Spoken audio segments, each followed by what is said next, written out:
Someone disrespects you today. They dismiss your words. They talk over you. They belittle what you've built, who you are, maybe in front of others. And in that single moment, your whole body responds. Your jaw tightens. Your chest rises. Your mind floods, not with wisdom but with fire. Here is the question that separates warriors from the rest of the world. What do you do next? Most people have never been taught how to handle disrespect. Not really. What they've been taught is this: feel the wound and then react to the wound. They've been taught to take it personally, because they've been told their self-worth lives in how others treat them. They've been taught to strike back, because responding loudly looks like strength.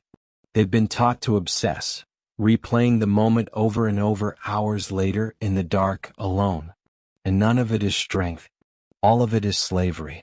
Because when someone's disrespect has the power to ruin your day, disturb your sleep, alter your character, they own you. You have handed another person the keys to your inner world. And you did it voluntarily. The modern mind is fragile in a very specific way. We have built entire identities around external validation. We need people to see us, to acknowledge us, to approve of us, and when they don't, something inside us panics. The ego screams. The need to be respected is so deep, so buried in our psychology, that a single dismissive comment from a stranger can derail an entire afternoon. This is not weakness of character. It is the result of a world that has confused reaction for power and noise for strength. The Stoics saw this clearly 2,000 years ago, and their answer was radical then. It is still radical now.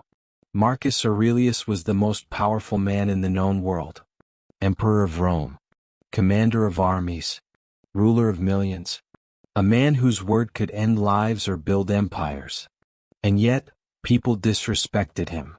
They whispered behind his back. His advisors betrayed him. His own family disappointed him. People questioned his decisions, mocked his philosophy, tested his patience with pettiness and cruelty. And in the quiet hours of the night, Marcus wrote in his journal, not speeches of vengeance, not lists of enemies, but notes to himself on how to remain a good man. He wrote, "You have power over your mind, not outside events. Realize this and you will find strength. Not power over people. Not power over outcomes. Power over the mind." This was the Stoic foundation, the idea that life is divided into two categories: what is up to you and what is not. Your thoughts, your judgments, your responses, these belong to you. The opinions of others, their behavior, their disrespect, these do not. And the Stoics were ruthless about protecting this line. Epictetus, born a slave, a man who had every reason to be consumed by bitterness, said this: "Men are disturbed not by the things which happen, but by the opinions about the things." Read that again. It is not the disrespect that wounds you. It is what you tell yourself about the disrespect. The story you build around it. The meaning you assign it. The identity you let it threaten. Seneca wrote that the wise man does not take offense at insults, not because he lacks pride, but because he understands that the person offering the insult reveals only themselves. Think about what that means. When someone disrespects you, they are showing you who they are. Their smallness, their pain, their need to diminish others to feel larger. They are handing you a window directly into their character. And a warrior looks through that window, calmly. Let's go deeper. Why does disrespect hurt so much? Beneath the surface, there is something profoundly human happening. Human beings are tribal creatures. For most of our evolutionary history, being rejected or dismissed by the group was genuinely dangerous. It threatened survival. The social brain developed a threat detection system sensitive to status, exclusion, and contempt. When someone disrespects you, your nervous system doesn't just register a social slight. It registers a threat.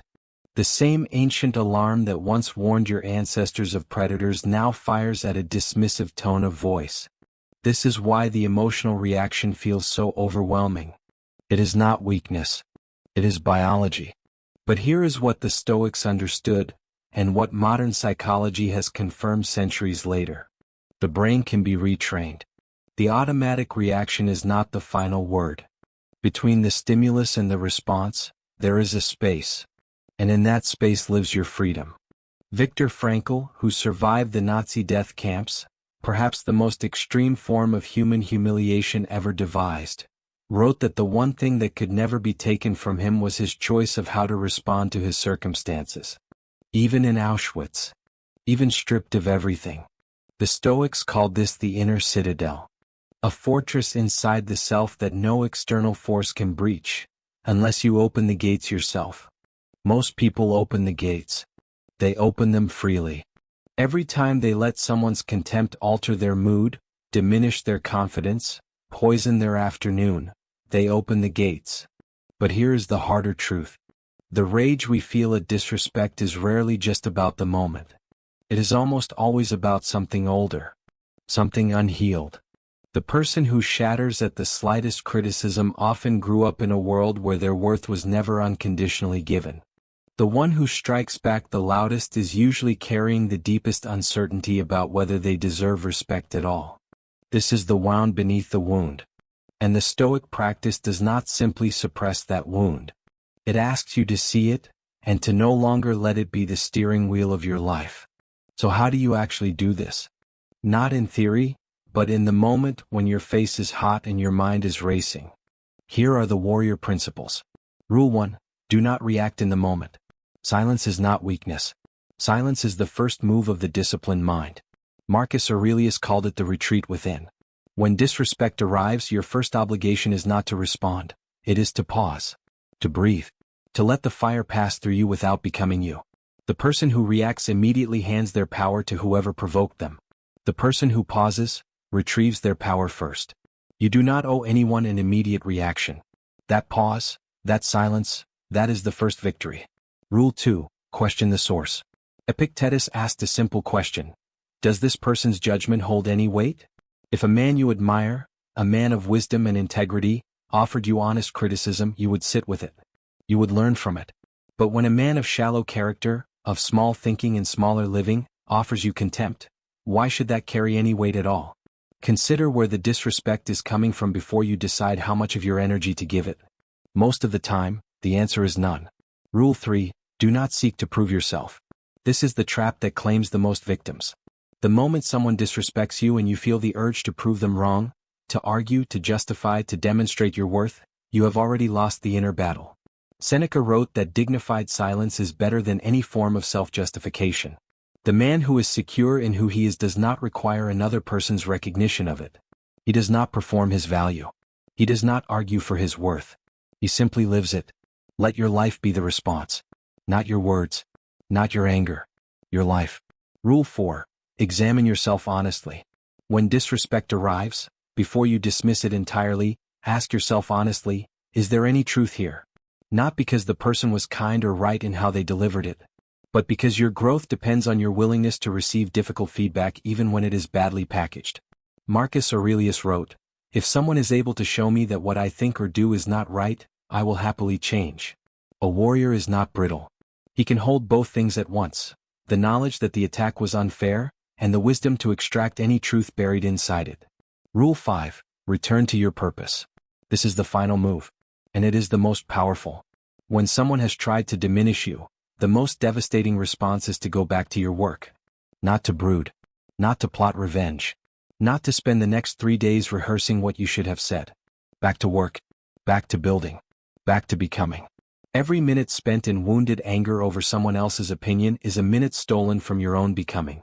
And time, as Seneca reminded us, is the only currency we cannot earn back. Your response to disrespect is not what you say. It is what you do next. And the warrior's answer is always the same. You go build something.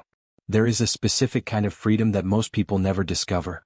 It is the freedom that comes from the moment you realize that your peace, your inner world, your sense of self, does not depend on the behavior of anyone around you. That the storm outside does not have to become the storm inside. That the man who tries to diminish you cannot reach what is real about you, unless you help him.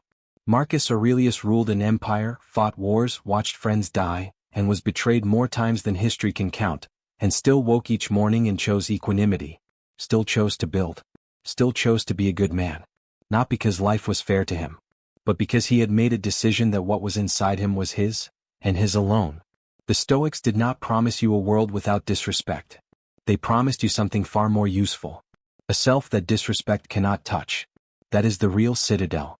Not a reputation. Not an image. Not the approval of those around you. But a character so grounded, so quietly certain of its own worth, that the contempt of others passes through like wine through open hands. You feel it.